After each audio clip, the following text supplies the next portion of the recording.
Segera download Apa saja yang Quran disebut Tadabbur, Al-Quran jika dia meraih tafsir kebaikan. dalam genggaman Contoh, Anda. bulan Ramadan adalah bulan Al-Quran.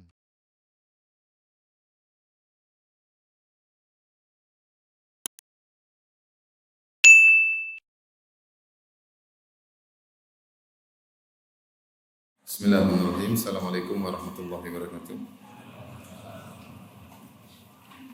Alhamdulillahi ala ihsani wa syukru lahu ala taufiqihi wa amtinani. Asyhadu an la ilaha illallah wahdahu la syarika lahu ta'ziman bi sya'ni. Wa asyhadu anna Muhammadan abduhu wa rasuluhu da'ila ridwani. Allahumma salli alaihi wa ala alihi wa ashabihi wa ikhwani. Hadirin dan hadirat yang dirahmati Allah Subhanahu wa taala, kita lanjutkan bahasan kita tentang fikih Ramadan. Ada pertemuan semalam sudah kita bahas tentang di antaranya adalah sahur ya. Kemudian setelah bersahur kita menjalankan ibadah puasa.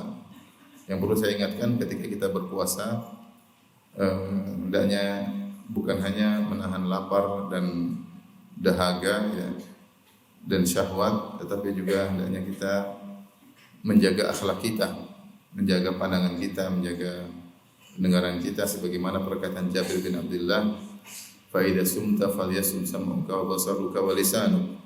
Jika kau berpuasa maka hendaknya matamu juga berpuasa, telingamu juga berpuasa, dan lisanmu juga berpuasa.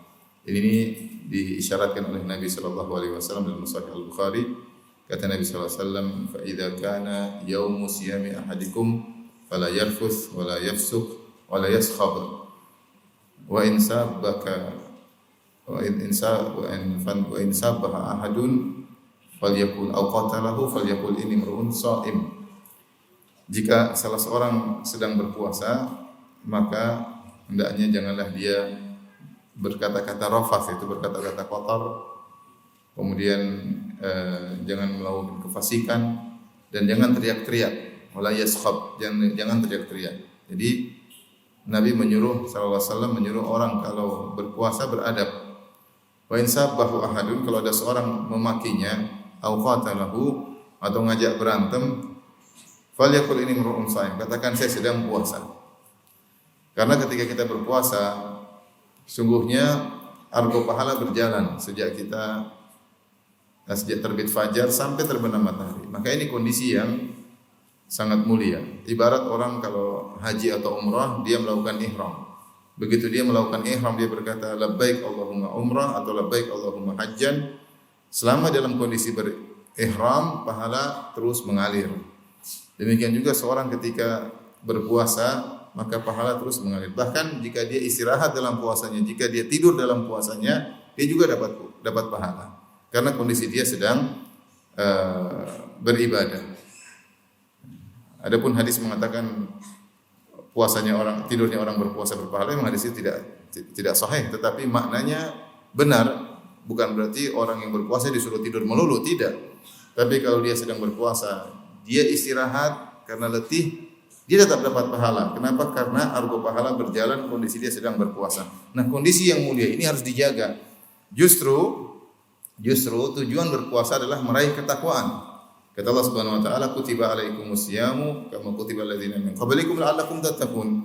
Diwajibkan kalian berpuasa sebagaimana diwajibkan atas umat-umat sebelum kalian agar kalian bertakwa. Jadi puasa adalah sarana untuk meraih ketakwaan.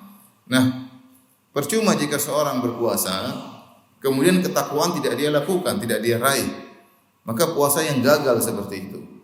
Puasa yang gagal. Makanya kata Nabi sallallahu alaihi wasallam, "Man lam yada' qaula zur wal amal wal jahla wal amal bihi, falaysa lillahi hajatun fi ayyada ta'ama wa syarabahu." Siapa yang ketika berpuasa tidak meninggalkan dusta, ya, tidak meninggalkan kejahilan, maka Allah tidak butuh dengan lapar dan dahaganya. Ketika seorang berpuasa tujuannya tidak didapatkan, maka sarana tadi tidak ada fungsinya.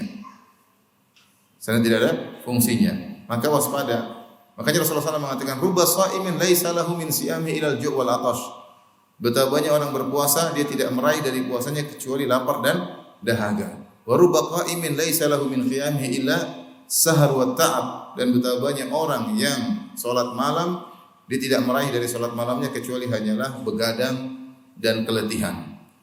Makanya ini poin yang lebih penting daripada sekedar menahan lapar dan dahaga. Kita ini disuruh menahan lapar dan dahaga agar kita mudah untuk bertakwa kepada Allah Subhanahu wa taala.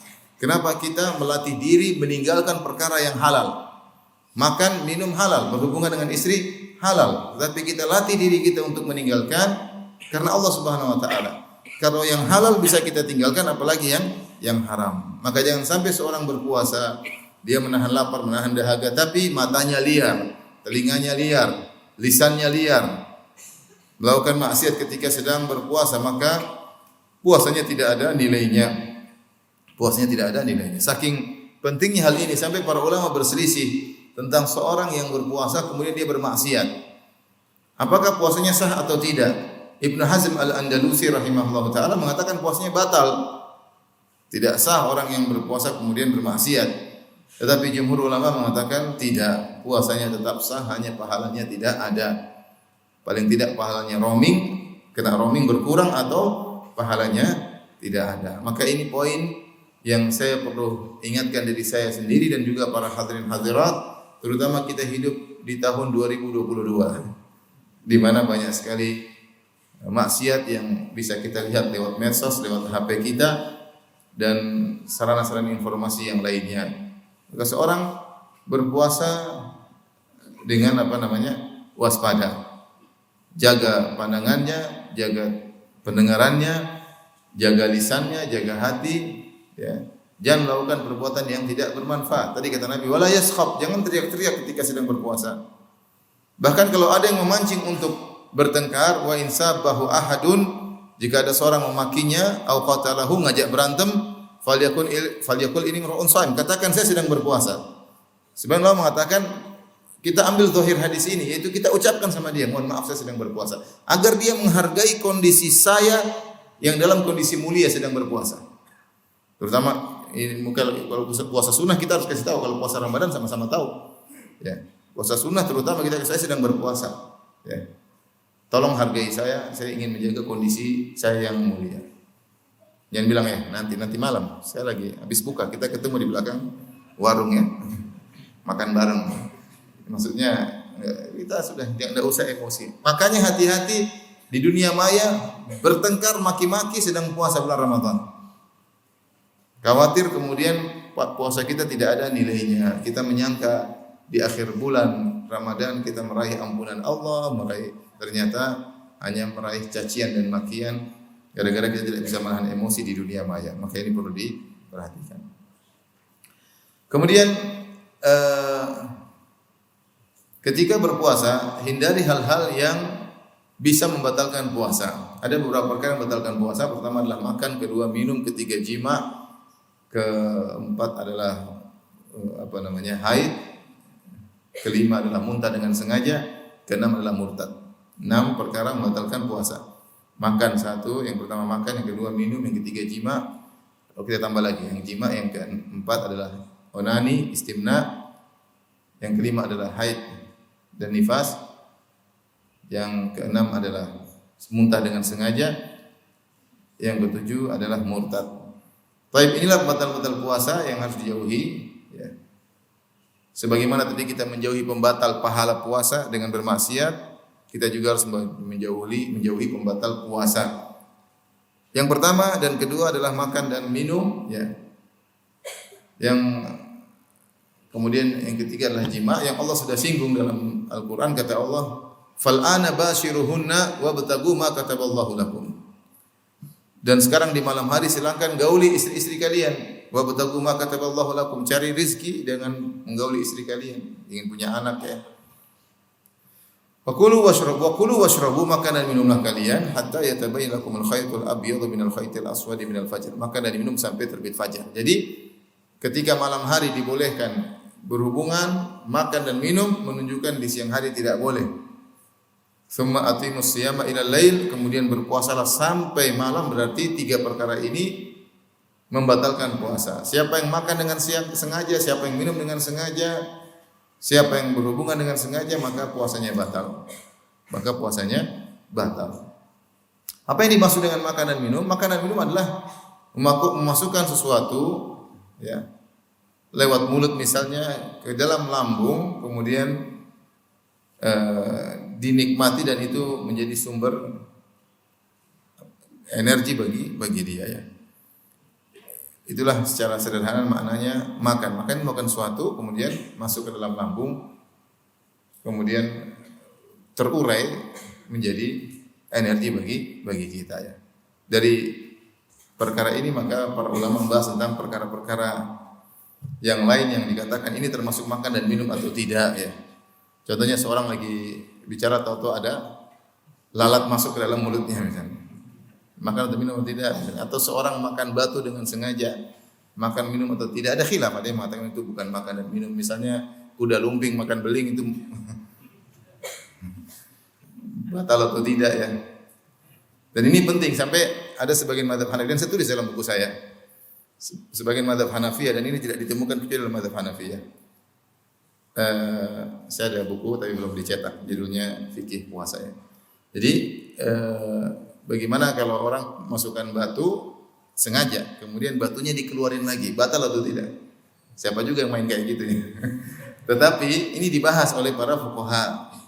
Kalau ada suatu benda yang bukan makanan dimasukkan seperti batu, kerikil, besi masuk ke dalam tubuhnya, kemudian dicabut, kalau maka ada dua pendapat.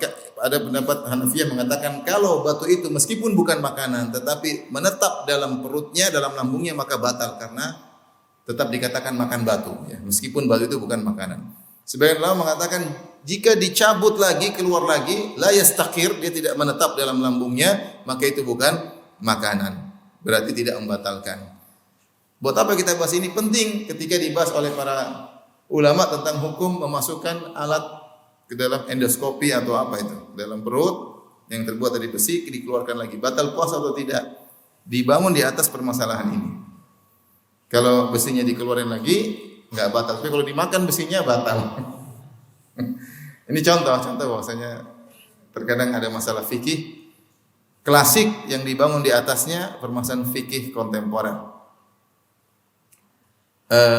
Kemudian juga permasalahan seperti vaksin, suntik, ya,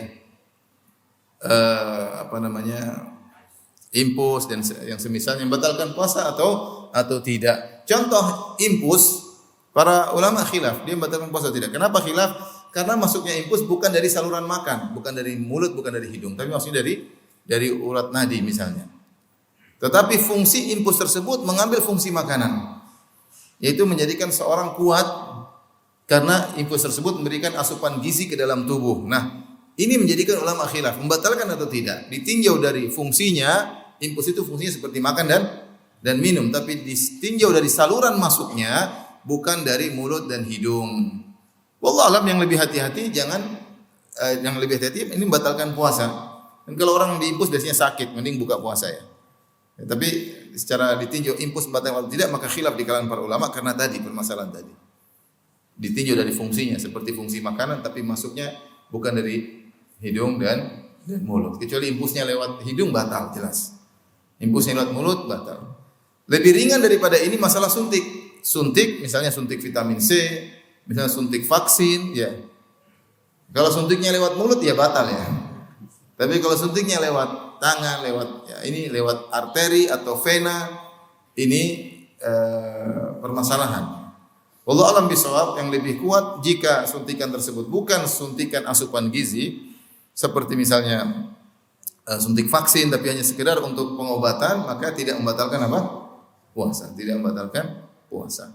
Dan banyak masalah-masalah kedokteran dibangun dalam masalah ini. Contoh lagi misalnya masalah bakhah atau alat untuk orang asma, apa namanya itu? Yang disemprot. Apa namanya? Ventolin. Bukan ventilator ya, bukan. Ventolin ya. Ventolin itu batal atau tidak? Ini khilaf juga di kalangan para ulama. Yang lebih kuat bahwasanya tidak membatalkan. Kenapa tidak membatalkan? Karena semprotan tersebut, Ventolin itu isinya adalah oksigen ditambah dengan obat-obatan, dan sekali semprotan cuma sekian mili, sangat kecil ya. Dan obat-obatan tersebut tidak dimaksudkan untuk dimasukkan ke dalam lambung, tapi hanya mencapai paru-paru ya. Sehingga dari sini para ulama mengatakan bahwa pendapat yang lebih kuat semprotan tersebut tidak membatalkan puasa. Kenapa? Karena meskipun masuk lewat saluran makan yaitu mulut, tetapi tidak sampai ke lambung karena makannya makanan sampai kemana? Ke lambung. Yang kedua, dia sangat kecil dan tidak dianggap. Itu pun belum tentu sampai ke lambung, sampai ke paru-paru, ya sudah selesai dan itu pun sangat kecil. Dan sangat yang kecil tersebut karena tujuannya bukan untuk makanan maka tidak membatalkan puasa. Dalilnya apa? Dalilnya adalah kita ketika berpuasa kita boleh berkumur-kumur. Kita boleh berkumur-kumur. Bukankah kalau kita berpuasa kita wudu berkumur-kumur atau tidak? Berkumur-kumur. Ketika kita berpuasa dan kita berwudu, kita berkumur-kumur, pasti ada sisa air dalam mulut kita. Pasti ada. Kalau kita berkumur-kumur misalnya, kumur-kumur dengan air 10 mili, pasti yang keluar kita buang masih 9. 1 milinya kemana? Tersisa di mulut. Pasti ada tersisa meskipun 0,01 mili. Ya. Antum berkumur-kumur, misalnya mulut kering, antum berkumur. Antum mengeluarkan lagi, pasti berkurang air tersebut, ya kan? Misalnya antum kumur-kumur dengan 10 mili, antum mengeluarkan lagi, buang, pasti mungkin tinggal 9,5.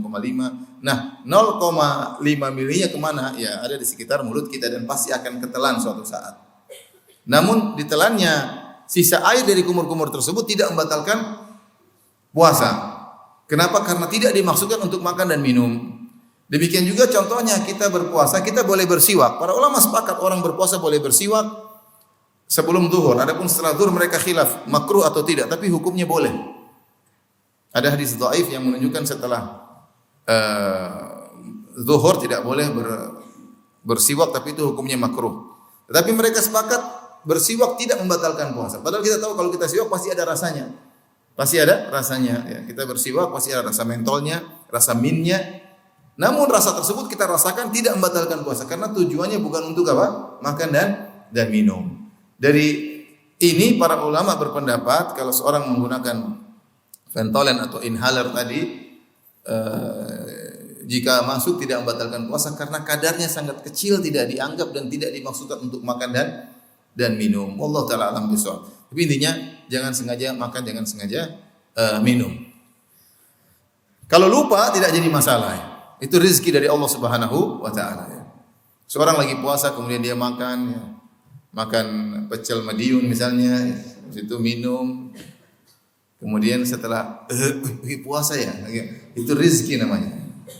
Man akala ya, man shama fa akala wa syariba fa nasiya fa akala wa syariba ya, falyutimma shaumahu fa innama at'amahu Allah wa saqahu. Dalam riwayat rizqun saqahu Allah lahu. Barang siapa yang puasa kemudian dia lupa, kemudian dia makan atau dia minum, maka hendaknya dia sempurnakan puasanya. Karena itu Allah yang telah kasih makan sama dia. Dalam sebagian riwayat itu rizki yang Allah berikan kepada dia. Kalau kita bicara puasa Ramadan, kemungkinan lupa agak sulit ya. Dan kalau kita baru mau minum sudah lagi puasa kok minum. Tapi kalau puasa Senin Kemis, kemungkinan lupa sangat besar. Dan kalau kita makan pun nggak ada yang tegur. Ya, karena orang memang asalnya tidak berpuasa ya. Asalnya tidak berpuasa ya. Saya pernah mau isi pengajian, kemudian ada seorang panitia yang bawa, kemudian karena kepagian, Ustaz kita mampir di restoran. Ya. Berrestoran, ada restoran, bukan restoran, kios-kios kecil. Kemudian Ustaz makan apa terserah. Bu ada nasi goreng bu? Belum siap. Mie ayamnya belum siap. Terus yang siap apa? Teh aja. Ya udah, pesan teh 2. Kemudian saya minum, dia juga minum. Ternyata dia puasa, dia lupa. Setelah minum selesai, ya Allah Ustaz, saya puasa. Masya Allah. Tapi sudah selesai 1 gelas teh. Berarti rezekinya cuma teh, bukan nasi goreng dan mie ayam. Kalau tadi ada mie ayam, dia makan mie ayam juga. Jadi kalau makan dan minum puasa, makan dan minum dalam kondisi lupa, maka tidak membatalkan puasa, tidak membatalkan puasa. Tapi lupa itu susah ya, tidak gampang ya. Kata orang seadanya lupa bisa dibeli, kita beli. Biar. Ada lupa kadang bermanfaat, kadang membahayakan. Taib. Jadi itu makan dan minum harus dijauhi. Kemudian yang membatalkan puasa selain makan dan minum adalah jima. Ini seperti sering kita sampaikan, jima definisinya adalah maghibil hasyafah fi farjil mar'ah, yaitu tenggelamnya kepala zakar dari seorang laki ke dalam kemaluan wanita, itu namanya jima. Kita tahu zakar lelaki ada bagian kepalanya, yang itu adalah tempat disunatnya, bagian kulit yang dipotong di daerah kepala zakar. Nah, kalau kepala zakar itu bukan zakar seluruhnya, tapi kepalanya kalau masuk dalam kemaluan wanita tenggelam seluruhnya, kepalanya bukan zakarnya, kepalanya aja. Saya nggak mau ulang-ulang. Mudah-mudahan antum paham. Masanya yang di bawah 17 tahun lebih khusyuk mendengarnya. Maka telah terjadi jima. Telah terjadi jima. Dalilnya Rasulullah SAW bersabda, "Idzal taqal khitanani." Jika bertemu dua tempat khitan lelaki adalah di kulit di bagian kepala zakar yang dipotong, situlah batasannya. Adapun tempat khitan wanita di bagian dekat klitoris, jika sudah bertemu, yaitu bagaimana pertemuannya dengan tenggelamnya kepala zakar. Kalau sudah tenggelam kepala zakar, maka telah terjadi jima. Meskipun tidak ejakulasi, meskipun tidak klimaks. Nah, ini membatalkan puasa, Adapun jika seorang misalnya bercumbu dengan istrinya, tapi tidak sampai kepala zakarnya seluruhnya masuk dalam kemaluannya, hanya sepertiganya, seperduanya, seperempatnya, maka belum dikatakan terjadi jima. Seandainya terjadi ejakulasi tanpa jima, maka dia berdosa dan puasanya batal, tapi tidak wajib kafarah. Karena wajib kafarah itu kalau terjadi jima, meskipun tidak keluar air mani. Ya. Dalilnya ada seorang datang kepada Nabi SAW, kemudian dia berkata, "Ya Rasulullah, halaktu, ya Rasulullah aku binasa." Dalam sebagian riwayat, ihtaraktu, ya Rasulullah aku terbakar. Kata Rasulullah SAW, "Wa ma ahlakak, apa yang buat kau binasa?" Kata lelaki ini, "Waqa'tu fi imra'ati fi nahari Ramadan." Aku menggauli istriku di siang hari bulan Ramadan. Apa yang harus aku lakukan? Dia merasa berdosa. Kata Rasulullah SAW, "Hal tu'ti raqabah, apakah kau bisa memerdekakan budak?" Kata dia, "Tidak bisa ya Rasulullah." "Hal tastati'u an tu'ti raqabah, kau bisa memerdekakan budak?" Kata dia, enggak bisa. "Wa hal tastati'u an tasuma syahraini mutatabi'ain, apakah kau mampu berpuasa 2 bulan berturut-turut?" Ini kafarah. Kata dia, "Tidak bisa ya." Ya, baru 1 bulan saja melanggar, apalagi 2 bulan berturut-turut. 2 bulan berturut-turut tidak boleh. Kalau ada batal tengah-tengah, harus diulang lagi hitungannya dari awal.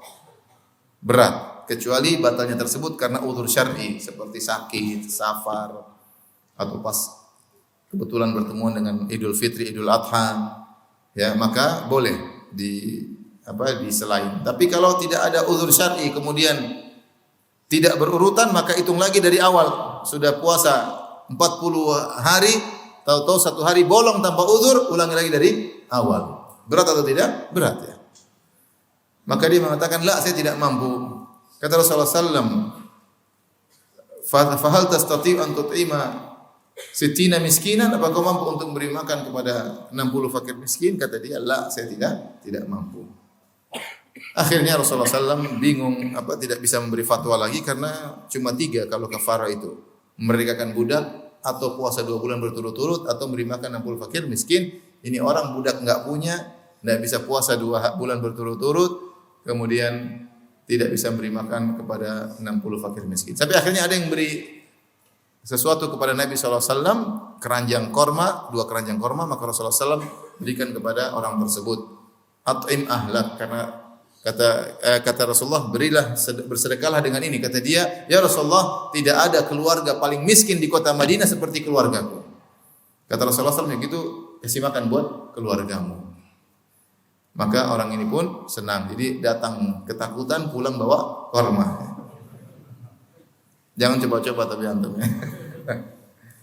Jadi intinya ini dalil bahwasanya orang yang melakukan jima, maka dia selain berdosa, puasanya batal dan dia harus bayar kafarah. Kafarah urutan. Memerdekakan budak, zaman sekarang memerdekakan budak sudah tidak ada, tinggal 2 urutan.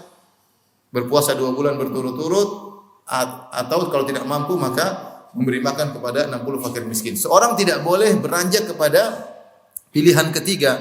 sementara dia mampu untuk melakukan pilihan kedua. Jika dia kuat mampu berpuasa 2 bulan berturut-turut, enggak boleh dia pindah pada pilihan ketiga. Jika dia tidak mampu baru dia pindah pada pilihan ketiga.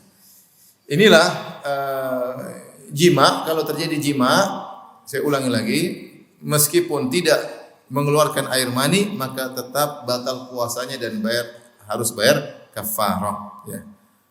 Adapun hanya mencumbu tidak sampai terjadi ejakulasi, maka hanya keluar misalnya air madhi ketika syahwat, tidak sampai keluar air mani, maka tidak membatalkan puasa, ya. Berikutnya pembatal puasa adalah istimna. Istimna adalah keluarnya air mani dengan sengaja. Apakah dengan cara yang halal ataupun dengan cara yang haram, ya. Dengan cara yang halal misalnya istrinya yang mengistimnanya, istrinya yang mengonanikannya, ya. Dengan cara yang haram dia onani sendiri. Maka ketika dia berpuasa dia melakukan onani, keluar air maninya, maka puasanya batal. Namun tidak bayar kafarah. Karena onani bukan jima. Ini pendapat mayoritas ulama. Dalilnya kata Rasulullah SAW dalam hadis qudsi, kata Nabi SAW, kullu amalin bini Adam lahu illa siyam, ya, fa innahu li. Sungguhnya seluruh amal anak Adam adalah untuk dia, adapun puasa adalah untukku. Yada'u ta'amahu wa syarabahu wa syahwatahu min ajli. Sungguh dia telah meninggalkan makanan, meninggalkan minuman, meninggalkan syahwatnya karena aku. Dan tidak ada yang meragukan bahwasanya orang yang melakukan onani berarti dia melampiaskan syahwatnya. Dia bukan meninggalkan syahwatnya, tapi dia melampiaskan apa? Syahwatnya, dan berarti puasanya batal namun tidak bayar kafarah. Oleh karena saya sampaikan kepada ikhwan dan akhwat yang sudah berumah tangga, ketika berpuasa kita tahu diri kita, kalau kita tidak kuasa untuk menahan syahwat maka tidak usah mencembui istri ketika di bulan Ramadan.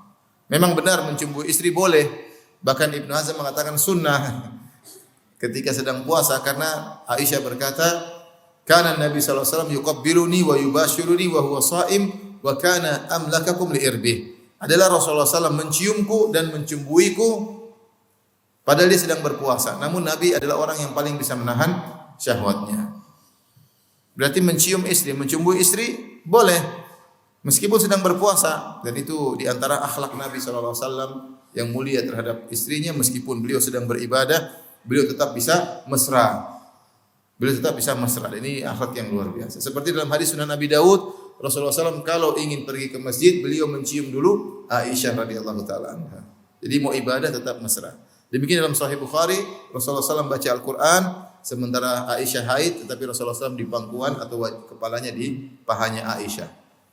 Artinya bisa beribadah tapi dengan tetap kasih sayang kepada istri. Di antaranya berpuasa tapi mencium dan mencembui istri. Makanya bapak-bapak tidak usah soalim, ya. Kalau baca Quran istrinya dekat-dekat, lagi konsen sana. Santai aja. Jadi orang yang bisa menahan syahwatnya tidak mengapa dia mencium dan mencembui istrinya. Tapi yang tidak bisa jangan. Tidak bisa jangan, karena kalau sudah tergerak syahwatnya terkadang dia tidak bisa mengontrol dirinya. Makanya dikatakan lelaki itu kalau sudah tergerak syahwatnya maka sepertiga akalnya sudah hilang, ya. Bahkan yang benar hilang seluruh akalnya. Makanya jangan kalau sudah berpuasa jangan coba-coba. Kecuali orang yang bisa mengontrol dirinya tidak jadi masalahnya. Taib, itu pembatal puasa yang keempat. Kita sudah makan, minum, jima dan onani. Yang berikutnya adalah haid dan nifas. Seorang wanita kalau haid atau nifas, meskipun 1 menit sebelum terbenam matahari maka puasanya batal. Ustaz, rugi dong saya puasa dari pagi sampai maghrib, mau azan 1 menit kemudian keluar darah, saya haid, ya, misalnya. Kita bilang tidak ada yang rugi. Cuma aturan syariatnya puasamu batal, kau harus mengqadha. Tetapi apa yang kau lakukan dari pagi sampai sebelum maghrib bukan berarti tidak ada pahalanya, tetap ada pahalanya karena kau telah menjalankan perintah Allah Subhanahu wa taala. Tetapi syariatnya kau harus mengqadha puasamu, ya. Karena sebagian wanita mungkin jengkel, waduh 1 menit lagi sudah azan. haid ya. Enggak, pahala tetap berjalan, pahala tetap berlaku. Tetapi harus diqadha. Nifas pun demikian, jika seorang nifas maka puasanya batal. Jadi melahirkan kemudian nifas maka puasanya batal ya. Kemudian muntah dengan sengaja. Ya. Man dara'ahul qai, barang siapa yang tidak sengaja kemudian muntah maka lanjutkan puasanya. Wa man istaqa, barang siapa yang sengaja untuk memuntahkan maka batal puasanya. Kalau seorang sakit kemudian termuntahkan tidak batal. Tapi kalau dia sengaja ngorek-ngorek ini atau sengaja mencium sesuatu agar bisa muntah, maka puasanya batal. Yang terakhir batal puasa adalah murtad. Seorang keluar dari Islam maka puasanya batal. Baik, maka seorang ketika beribadah puasa jaga diri dari pembatal puasa dan jaga diri dari pembatal pahala puasa. Pembatal pahala puasa adalah tadi maksiat, di antaranya berdusta, di antaranya ghibah, di antaranya namimah. Ikut-ikutan nonton acara ghibah, hati-hati. Ghibah itu bisa membatalkan pahala puasa. Di antaranya ikut-ikut serta nonton acara ghibah, apalagi ikut share berita ghibah. Saya pernah ngisi di suatu stasiun televisi swasta di Jakarta, di kantornya gitu. Akhirnya saya bicara tentang hal ini, bahwasanya orang yang dusta ketika puasa pahalanya gugur semuanya. Sama orang ghibah di bulan Ramadan pahala puasanya gugur. Akhirnya ada salah satu petugas televisi itu bertanya, "Ustaz, mohon maaf Ustaz, kita di bulan Ramadan ini disuruh atasan untuk menyebarkan berita-berita palsu, berita dusta karena urusan politik. Jadi kami disuruh, kita tahu ini berita enggak benar, tapi kita harus sebarin Ustaz. Yang berdosa kita atau atasan?" Yang mungkin bertanya gini, yang berdosa atasan saja atau kita juga? Saya bilang semuanya. Semuanya. Artinya apa? Hati-hati di bulan Ramadan tetap aja hoax tetap apa? Berjalan ya. Apalagi kalau sudah musim politik selesai gitu. Kita ikut-ikutan maki-makian, ikut memberikan gelar-gelaran ya. Sehingga puasa kita enggak ada nilainya sama sekali. Maka waspada, jangan mudah terpancing, jangan mudah men-share berita. Udah kalau berita enggak ada manfaat lewat aja ya. Jangan mudah melihat aurat wanita yang terbuka. Jangan beralasan ingin dengar nonton berita akhirnya kita melihat cewek cantik yang pembawa acaranya ya. Udahlah, kita bulan Ramadan kita enggak tahu masih bisa dapat Ramadan berikutnya atau tidak, bisa sampai selesai atau tidak. Maka fokus beribadah. Allah Maha Pengasih, Allah Maha Penyayang. Kalau kita serius, mudah-mudahan dengan sebab puasa tersebut Allah mengampuni dosa-dosa kita. Baik. Kemudian adab berikutnya, ada hal-hal yang disangka membatalkan puasa ternyata tidak, ya, perlu mungkin diketahui. Yang disangka membatalkan puasa ternyata tidak. Contohnya misalnya nyicipi makanan. Nyicipi makanan tidak mengapa, yang penting dibuang lagi ya. Kemudian misalnya mimpi junub, ini juga tidak membatalkan puasa karena keluar tanpa sepengetahuan kehendak kita. Kemudian di antaranya adalah berendam, karena kepanasan berendam ini juga tidak membatalkan puasa. Kemudian di antaranya menelan air liur juga tidak membatalkan puasa ya.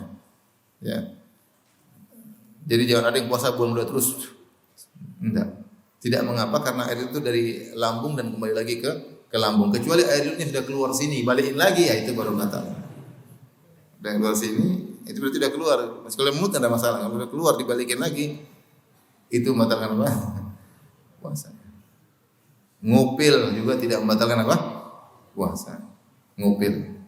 Kecuali upilnya dimakan baru. Ngotorin bersihkan telinga juga tidak membatalkan puasa ya. Di antara juga pendapat yang benar, cebok juga tidak membatalkan puasa meskipun jari masuk ke dalam dubur untuk membersihkan misalnya, tidak membatalkan puasa karena dia bukan makan dan minum. Yang membatalkan puasa jelaslah makan dan apa? Minum. Itu semua perbuatan-perbuatan tadi tidak dikatakan makan dan juga tidak dikatakan minum. Baik, adab berikutnya adalah adab berbuka. Adab berbuka. Disunahkan ketika kita berbuka, pertama memastikan matahari sudah tenggelam. Dan dimaksud matahari sudah tenggelam adalah bulatannya semua sudah hilang.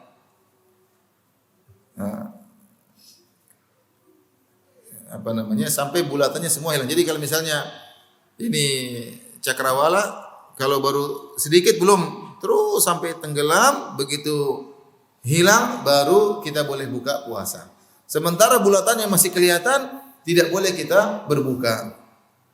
Hal ini berbeda dengan waktu sholat subuh. Waktu sholat subuh berakhir dengan terbitnya matahari. Matahari baru muncul sedikit, waktu sholat subuh sudah selesai. Bulatannya baru muncul sedikit, waktu sholat subuh sudah selesai. Bukan harus keluar seluruhnya. Tapi kalau waktu maghrib atau waktu berbuka puasa harus bulatannya hilang semuanya. Harus bulatannya hilang semuanya. Ya. Nah kita harus pastikan tersebut karena al-yakin la yazulu bisyak. Kaidah mengatakan keyakinan tidak boleh dihilangkan dengan keraguan. Dan kita yakin hukum asal kita adalah di siang hari. Kita tidak boleh berpindah daripada hukum asal kepada malam kecuali dengan yakin. Yakin tersebut dengan caranya gimana? Dengan memastikan bahwasanya bulatan matahari sudah tenggelam semuanya.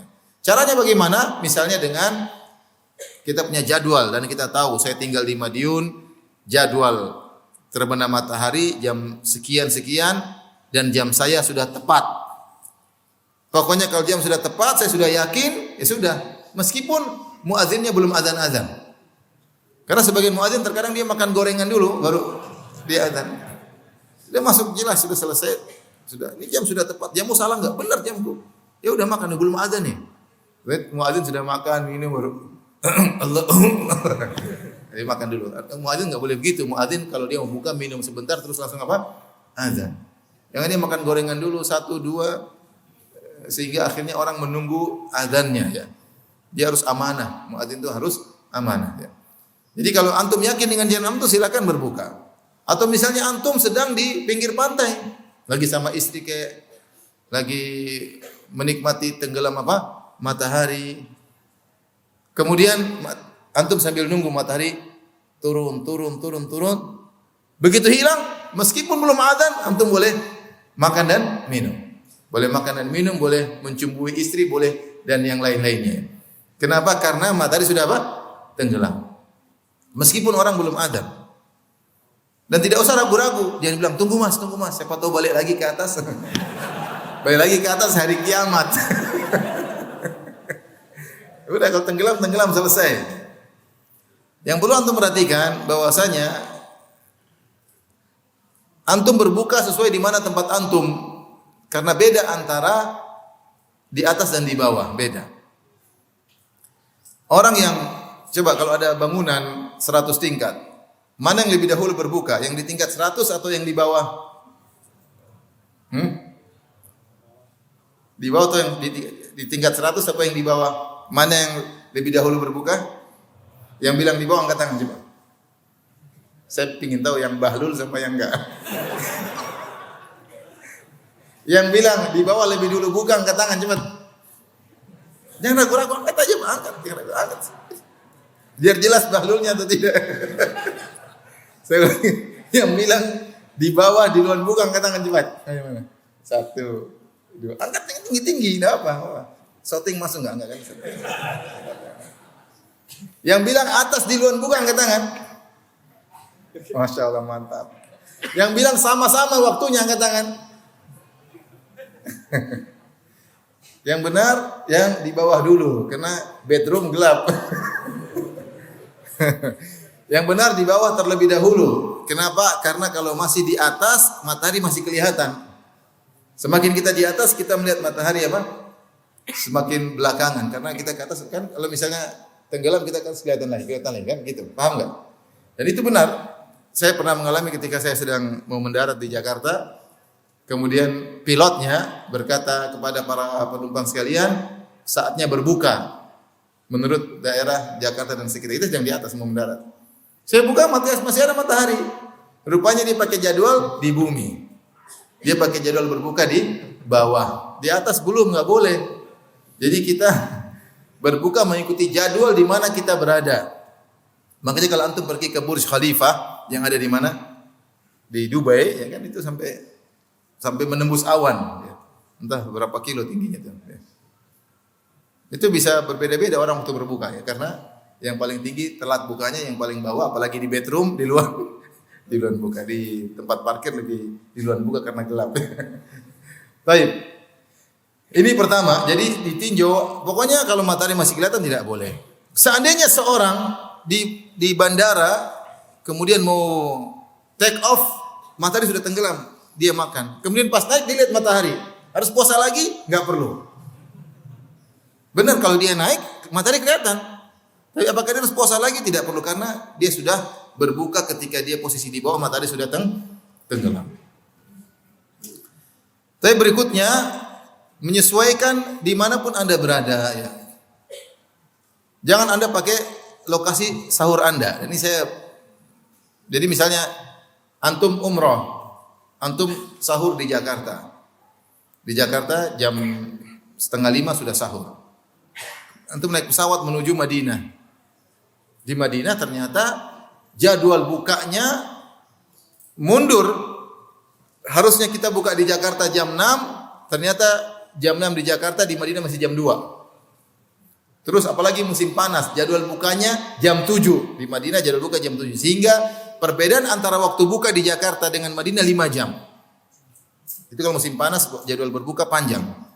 Jadi antum paham ya maksudnya? Antum sahur di Jakarta atau di Madiun, antum naik pesawat menuju Madinah, biasanya di Madiun buka puasa jam 6.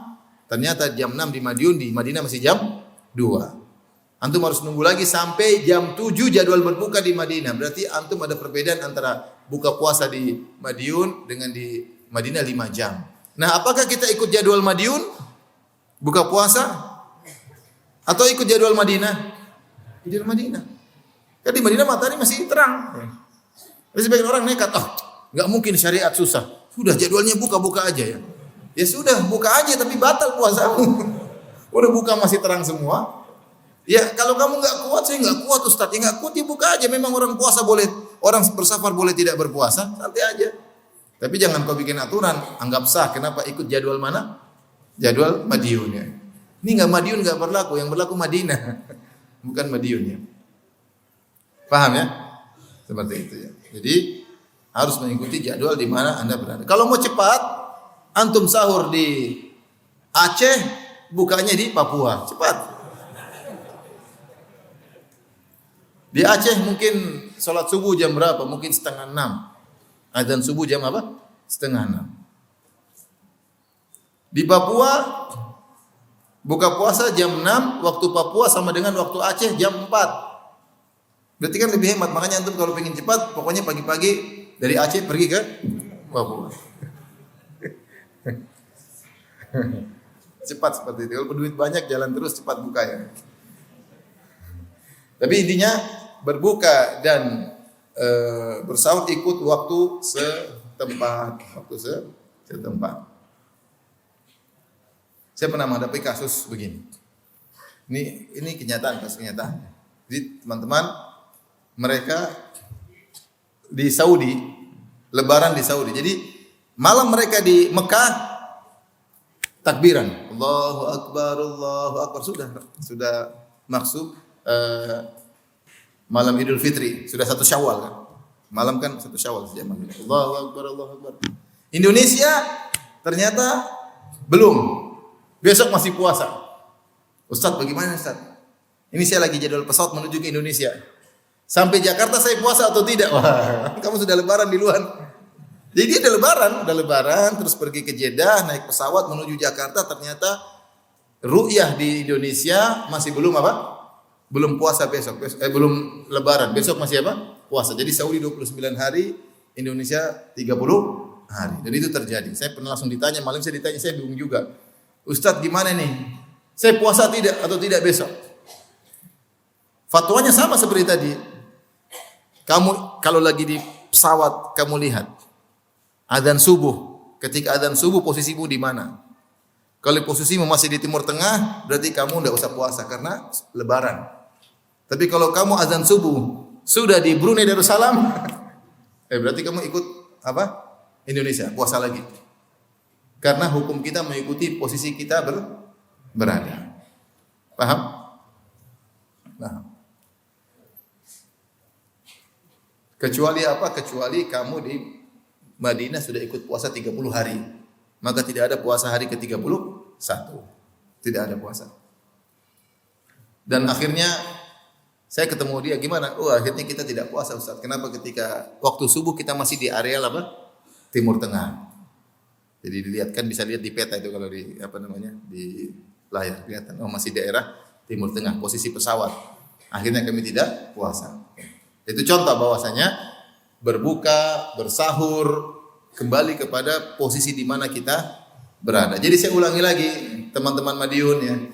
Mana yang duluan buka? Tingkat 100 apa underground?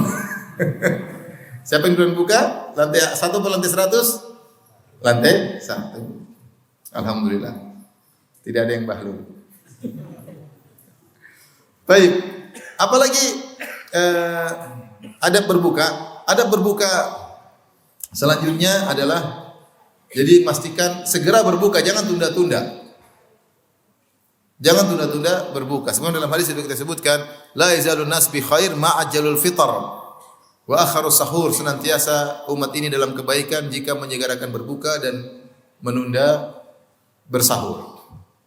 Dan ini menyelisihi ahlul kitab dan menyelisihi orang-orang Syiah Rafidhah yang mereka berbuka jika sudah sangat gelap. Kelihatan bintang-bintang baru mereka berbuka. Ahlus sunnah begitu matahari tenggelam langsung berbuka. Jangan tunda-tunda. Dan alhamdulillah sunnah berlaku di tanah air. Ada yang bilang takjilan, takjil itu sama dari bahasa itu ma'ajjalul fitr, segera berbuka. Takjil itu segera buka dulu itu sunnah. Tapi ngomongnya pakai ain, takjil apa? Takjil. Karena kalau pakai hamzah takjil itu artinya mengakhirkan. Bahasa Arab tuh beda antara takjil dengan takjil. Kalau takjil pakai ain artinya menyegerakan, kalau takjil pakai hamzah mengakhirkan. Jadi bahasa Arabnya orang Madiun harus keren sedikit. Ta'jil gitu. Jangan takjil. Kalau takjil itu bahasa Arab artinya mengakhirkan. Ini makan takjilan ya. Itu sunnah ya. Dalilnya apa? Rasulullah SAW pernah bersafar dengan para sahabat, di antaranya Bilal. Kemudian Rasulullah SAW berkata ketika matahari ghorabati syamsu, matahari tenggelam, Rasulullah SAW berkata, "Ya Bilal, inzil fajdah lana." Ya Bilal, ayo siapkan makanan buat berbuka. Matahari baru tenggelam. Sebagian sahabat mengatakan, "Ya Rasulullah, lau amsayta, nunggu sebentar ya Rasulullah." Kata Rasulullah, "Inzil fajdah lana," buka puasa. Ada sahabat yang berkata, "Inna alaika naharon," masih siang ya Rasulullah. Karena baru aja tenggelam dan cahaya masih terang. Kata Rasulullah, "Buka puasa sekarang." Akhirnya mereka buka puasa sampai seorang sahabat berkata, seandainya ada salah seorang naik di atas ontanya, pasti masih lihat matahari. Artinya dalil Rasulullah SAW menyegerakan berbuka, tidak menunda-nunda, menyegerakan berbuka. Jangan tunda-tunda. Waktu jelas berbuka, langsung berbuka. Bismillah, dia itu dapat pahala menyegerakan berbuka. Kemudian berbuka, jangan lupa untuk berdoa terutama menjelang berbuka. Dalam hadis bahwasanya salatu da'watin la turad, 3 doa yang tidak ditolak, di antaranya doa as-shaim, doanya orang yang berpuasa. Orang berpuasa itu doanya mudah dikabulkan. Doanya mudah dikabulkan. Terlebih lagi ketika hendak berbuka, dalam sebagian riwayat as-shaim inda fitrihi. Doa orang berbuka ketika sedang doa orang berpuasa ketika sedang berbuka. Itulah waktu yang paling lebih spesifik lagi untuk mudah dikabulkan puasa. Dikabulkan doa, mudah dikabulkan doa. Ini disampaikan Syekh Utsaimin rahimahullah taala. Kenapa? Ketika menjelang berbuka kita lagi haus-hausnya, lagi lapar-laparnya, dan itu kondisi yang memudahkan kita dikabulkan doanya. Di antara kondisi seorang yang mudah dikabulkan doa jika dia jauh dari kesombongan, jika dia dalam merasa butuh kepada Allah Subhanahu wa taala. Ya. Makanya disebut dalam hadis yang panjang orang yang asy'ath akbar, rambutnya semrawut penuh dengan debu, yang kemudian berdoa kepada Allah jauh dari kesombongan dan dalam kondisi butuh kepada Allah. Dan itu kita dapatkan kondisi itu ketika menjelang berbuka. Maka jangan lupa sebelum berbuka berdoa dulu. Banyak di antara kita ketika hendak berbuka tidak berdoa. Tidak apa-apa, oke saja. Tapi kalau bisa berdoa lebih baik. Dan itu pemandangan yang indah yang kita lihat ketika di Masjid Nabawi, di Masjidil Haram. Antum kalau umroh kan melihat ya. Menjelang berbuka orang semua angkat tangan. Tenang aja, yang penting antum sudah selamatkan gorengan, selesai semua. Ini wilayah saya, udah fokus berdoa. Jangan berdoa lihat gorengan masih. Selamatkan dulu, amankan, sudah amankan selesai. Berdoa fokus. Fokus sama akhirat, jangan fokus sama gorengan. Gorengan sudah selesai. Kalau udah mau buka udah sibuk, udah pegang gorengan. Allah berlakbar langsung gorengan. Katanya kalau korma sunnah, gorengan wajib. Apalagi minyak mahal. Jadi udah, pokoknya gorengan-gorengan sudah amankan, berdoa kepada Allah. Berdoa kepada Allah. Makanya Ibnu Katsir rahimahullah berdalil dengan urutan ayat dalam surat Al-Baqarah. Allah mengatakan, "Syahrul Ramadan alladzi unzila fihi al-Qur'an hudal lin-nasi wa bayyinatin minal huda wal furqan. Faman syahida minkumus syahra falyasum." Setelah Allah menyebut tentang ayat tentang puasa, setelah itu Allah mengatakan, "Wa idza sa'alaka ibadi anni fa inni qarib ujibu da'watad da'i idza da'an." Jika hamba-hambaku bertanya kepada engkau tentangku, katakanlah aku sangat dekat untuk mengabulkan doa mereka. Setelah itu Allah sambung lagi dengan ayat puasa, "Uhilla lakum lailatas siyami rafathu ila nisaikum." Di malam hari dihalalkan bagi kalian untuk bergaul dengan berhubungan istri-istri kalian. Tidak ada faedah Allah memasukkan tentang dikabulkannya doa di antara dua ayat tentang puasa kecuali menunjukkan doa bagi orang yang berpuasa itu mudah dikabulkan. Ini faedah dari Ibnu Katsir rahimahullahu taala.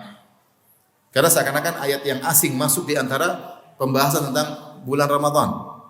Ini menunjukkan bahwasanya doa orang berpuasa secara umum, orang berpuasa dari pagi sampai malam dikabulkan, sampai maghrib dikabulkan doanya. Tetapi lebih lagi ketika menjelang berbuka. Jadi jangan lupa angkat tangan berdoa di puncak-puncak kita kehausan, kelaparan. Dan itu benar-benar kita rasakan. Tapi kalau orang puasa kerja, kalau enggak kerja santai. Seperti saya kadang puasa cuma ngetik, cuma baca, enggak begitu rasa lapar dan haus. Kecuali kalau puasanya di Madinah, musim panas, itu benar terasa apa? Haus, lapar, jalan kaki menuju Masjid Nabawi. Kadang bibir kita pecah sendiri karena. Tapi kalau di Indonesia santai, di dalam kamar pakai AC, tinggal baca buku, ngantuk tidur, bangun lagi baca lagi, nggak kerasa. Cuma telepon, sayang sudah masak apa? Oh sudah selesai. Tapi kalau kerja, orang-orang kerja yang kerja keras benar-benar kelaparan, kehausan, itu saat-saatnya antum bermunajat kepada Allah. Lagi puncak haus, puncak dahaga, puncak lapar, angkat tangan. Gorengan tuh apa? Kecil, gampang. Nanti. Jadi baru makan silakan. Nah, sunahnya ketika kita berbuka bilang bismillah. Bilang apa? Bismillah. Kemudian yang pertama kita buka dengan rutob. Rasulullah membuka puasanya dengan apa? Rutobat. Kalau tidak ada rutobat, tamarat. Baru kemudian rutob itu korma yang masih coklat-coklat. Kalau sudah enggak ada pakai korma tamar. Tamar itu yang hitam itu. Kalau enggak ada hasawat min ma'. Kalau tidak ada Rasulullah minum air. Jadi sunahnya korma dulu, baru air putih. Korma dulu. Ya. Apakah harus ganjil? Tidak harus ganjil. Datang korma dalam jumlah ganjil, kata Syekh Utsaimin rahimahullah, cuma ketika hendak makan korma, ketika hendak sholat id. Dan tidak dikiaskan. Tidak dikiaskan oleh karenanya, yang penting makan korma. 2, 4, 5, 7, terserah. 25, tidak ada masalah.